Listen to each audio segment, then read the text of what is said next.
months ago, before we met, I don't know if I had ever heard this word before, but in almost every conversation I have with you, I hear the term archetypes. Archetypes, archetypes, archetypes, and I'm like, what in the world are character archetypes? Is it archetypes or archetypes? I've always called it archetypes. Archetypes. I don't know. Like Usually St. like Louis the Arch. St. Louis Arch, yeah. Archetypes. You always call it archetypes, which maybe it is. Archetypes. I don't know. Okay. I don't use this word. I just know the way in my language. I don't know this word. I don't know what it means. So I don't use this word, but you're saying it all the time. Apparently, it's something important.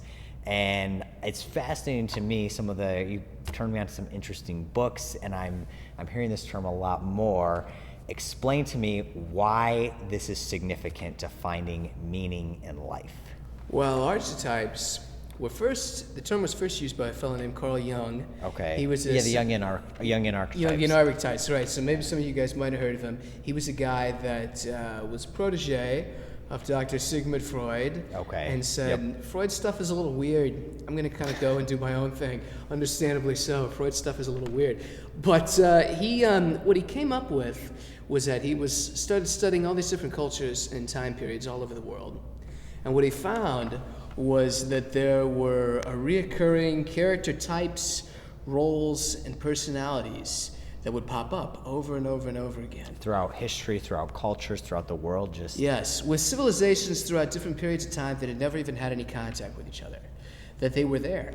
And they wouldn't have even known about, say, traders from one came to one and then said, hey, have you heard about this? No, they never even had any contact. And so, because what this told them was that these things, that he named them as archetypes, there's these certain character types that exist in every culture across exactly. every time. No matter what, they're hardwired into people. Right. They're hardwired into people. And give us some examples, just so we know what you're talking about. Define this for us. Yeah, so you might see in every society, you see a king figure, you see a warrior figure, you see a wise old man, maybe a wizard kind of figure. If you've seen movies like Star Wars, maybe you're thinking of Obi-Wan Kenobi or Luke Skywalker. Or Lord of the Rings, Gandalf, yep. Frodo. You have a little kid kind of character. Frodo would be a good one. In fact, actually, during the 1990s when Disney was cranking out so many animated hits like The Lion King and Little Mermaid, all these movies, which is really the golden age of Disney movies, which now, they're remaking onto live action features because they're so good. That they had a policy where you've got to use Jungian archetypes. It's a checklist. Really? So in terms of that, this really hits something in people. It's very important. And it's great because as you understand these different kinds of things, you start understanding why you are the way you are. You start understanding why other people are the way they are.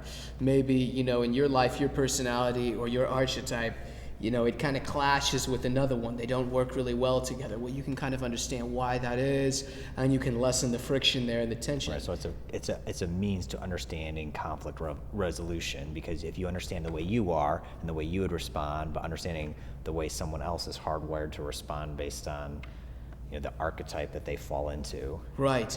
Well, there's one thing you're guaranteed in life, is that you can deal with all kinds of people. Yes. It's just a given. You can't get away from Especially if you're in the film industry. Especially if you are in the film industry, that's very true. So if you can have a tool that can help you navigate all these different kinds of people you're going to meet, if that's not a practical payoff for something that at first sounds a little esoteric, I don't know what is. So what do you say we get into the archetypes? I'd say let's do it. Fantastic. Well, these archetypes come from a Jungian scholar, a woman named Jean Shinoda Bolen, MD. She wrote a great book called The Gods and Every Man, Archetypes That Shape Men's Lives. It's a great book, and it talks about primarily 8 archetypes. And what it does is it uses Greek and Roman mythology, the gods of Greek and Roman mythology, to explain what these archetypes are. So the first one that she's got is a fellow you might know named Zeus. Okay. And Zeus, he's the boss. He's the gold standard. He's in control. He gets the job done. He takes care of his people. Zeus is in charge. That's one archetype. So if you're more of a leader kind of guy, you like to strategize and you take decisive action, you're a Zeus kind of guy. There's another one, and in the Greek mythology, it was Zeus's brother. His name was Poseidon, and Poseidon is, god of the sea in the Greek mythology. He's the boss too, but unlike Zeus, who's more like in control and calm and strategizing and decisive, Poseidon, he's very emotional, he's very fiery, he's in the moment, he's like the sea, you're in the ocean, you get a storm coming. It's pretty crazy. It's pretty wild. That's kind of a Poseidon kind of character. So he's a leader as well. He's the boss, but he has a different way of going about it.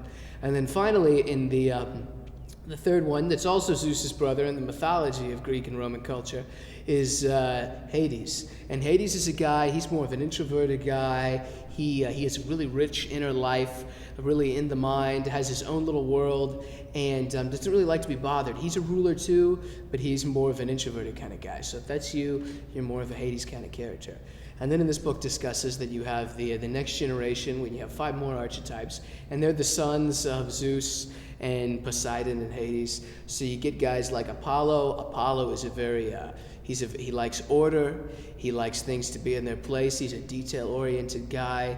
He's very rational. He doesn't like surprises. He's very execute the goal and has all the details in place in order to do it. That's Apollo. And then you've got Hermes, and Hermes is the messenger god. He's a salesman kind of guy. He's a little slick. He likes to talk, and he sells things. He persuades people of things. He convinces people of things. And then you've got a couple others. You have Hephaestus, and Hephaestus, he's a craftsman. He's a guy. He likes to go in his shop. He likes to make cool objects. He likes to make cool things. A little bit more of a loner kind of a guy. A little bit more on the introverted side, but he likes to make stuff, and that's his thing. That's Hephaestus. Finally, you have Ares. Ares is one of my personal favorites. He's the guy. He's the warfighter. He's very passionate. He's very gung ho. He's very tough. He's all in, likes the adventure. That's Ares.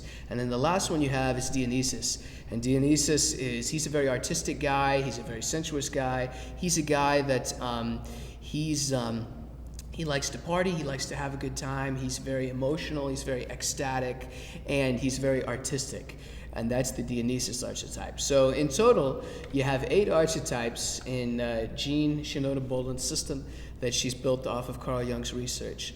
And those are for men. So if you're a man, you look at yourself and you think, what archetype best fits me? What do I like?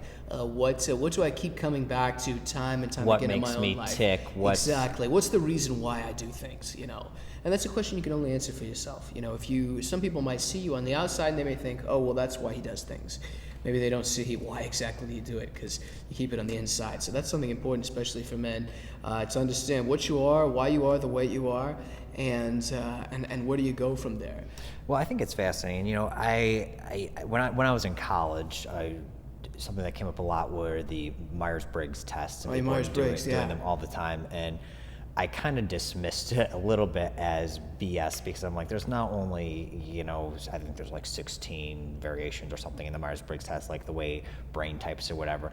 And so I was very much against that. But over the years of working with people in the workplace now for over a decade, and just especially to a lot of cross-cultural experience, I tend to see the same type of people like represented again and just with different personalities, but it's like it does seem like there are certain elements that do transcend time and cultures and language. Like even if I don't know what they're saying, or even if I don't understand the language, it's like I can kind of tell I can tell who's in charge here. Exactly. And it's just interesting to see that. So I think it's a fascinating area of study, and it's funny that movies and stories with really well-defined archetypes tend to be much more effective with an audience. And I find that just very interesting as a storyteller, and just especially in this conversation of finding meaning in life, what the archetypes contribute to Caribbean, whichever one you call it. Caribbean. I agree. And because it's funny you talk about the Myers-Briggs test. I had always going through high school, everybody was always talking about it nonstop. Are you an ENFJ or whatever? I never liked that system very much. Like the nerd horoscopes, like for people who believe in facts. They really are, exactly. And it's so funny because what I would always see would use them is you'd have well, I'm an extrovert, I'm an introvert, now let's fight. Yeah. It's like it'd be really silly. I never liked the system because I always felt like there were too many moving parts. And really what it was is it kind of diagnoses like the symptoms of a personality and not the root causes. Right. Which is so it's like okay, you like to make your bed, you don't. Okay, well, what does that say about me? You know, this Myers-Briggs test, they can never tell you. But in a system with archetypes where you're like, hey, this is kind of an innate thing, there's these patterns, you know you've seen them in life, you've seen them in your own life, it kind of moves away from the hocus pocus kind of territory. And you know, you talk about working with so many people from other cultures, it's funny, sometimes I've noticed many times in my life, if I find somebody of a similar archetype from another culture, I get along better with them than a guy who's maybe a different archetype, but from my culture. You know, it's like, you kind of get this, you know, hey, we're on the same wavelength, you know, we have completely different experiences, but you just know, you can just tell, you just start talking to each other, and then you become friends. It's a really, really interesting thing. Fascinating area of subject, but I think the practical payoff is the better we understand ourselves and the better we understand other people, the better we can find meaning in life and the better we can resolve conflict with those around us. 100%.